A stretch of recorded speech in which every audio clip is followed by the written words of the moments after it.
ជម្រាបសួរខ្ញុំឈ្មោះយូសារ៉ាន់បច្ចុប្បន្នជាសិស្សរៀននៅផ្នែករបាំនៅថ្នាក់វិជ្ជាជីវៈឆ្នាំទី3នៅក្នុងសាលាសិល្បៈទស្សនីយភាព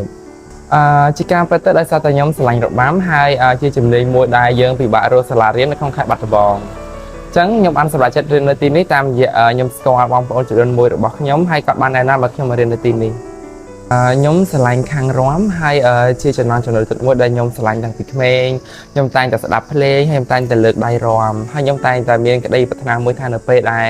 ខ្ញុំធំឡើងខ្ញុំចង់ចូលរៀនជាពិសេសតកតងទៅនឹងរបាំបុរាណខ្មែរអញ្ចឹងអាហារូបករណ៍នេះជួយខ្ញុំច្រើនមែនទែនជាពិសេសការបង់ថ្លៃទៅលើសាលាហើយនឹងថ្លៃធ្វើដំណើរហើយនឹងប្រាក់មួយចំនួនដែលខ្ញុំអាចសន្សំទុកសម្រាប់ចាយវាយទៅលើការប្រកបផ្សេងដូចជាថ្លៃចំណីអាហារថ្នាំសង្កូវថ្នាំពេទ្យហើយនឹងសម្រាប់សកួរទៅលើបញ្ហាផ្សេងចំពោះនៅផ្នែករបាំខ្ញុំស្រឡាញ់មុខវិជ្ជារបាំក្បាច់បុរាណខ្មែរដោយសារតែទាំងក្បាច់ទាំងកាយវិការទាំងដងខ្លួនទាំងចង្វាក់ហើយនឹងភ្លេងវាធ្វើឲ្យខ្ញុំមានការពេញចិត្តជាខ្លាំងដោយសារតែវាត្រូវនៅចំណងចំណូលចិត្តរបស់ខ្ញុំផ្ទាល់តែម្ដងអ្វីដែលធ្វើឲ្យខ្ញុំមានមោទនភាពបំផុតនោះគឺខ្ញុំអរគុណខាងសាលាដែលបានផ្ដល់ឱកាសខ្ញុំបានរៀននៅទីនេះអាហារូបករណ៍នេះជួយឲ្យខ្ញុំបានរៀននៅជំនាញដែលខ្ញុំស្រឡាញ់ជាពិសេសបានរៀនទៅលើមុខវិជ្ជាដែលជាក្តីប្រាថ្នារបស់ខ្ញុំ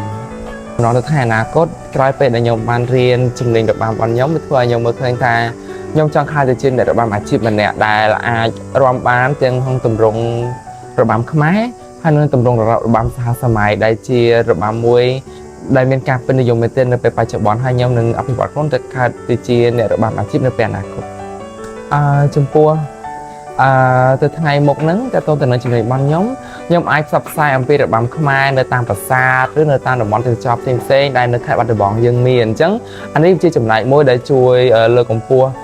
កិត្តិយសភាពខេត្តលើកកម្ពស់មុខមាត់ខេត្តតាមរយៈការដែលយើងផ្សព្វផ្សាយអំពីទម្រង់របាំបុរាណខ្មែរ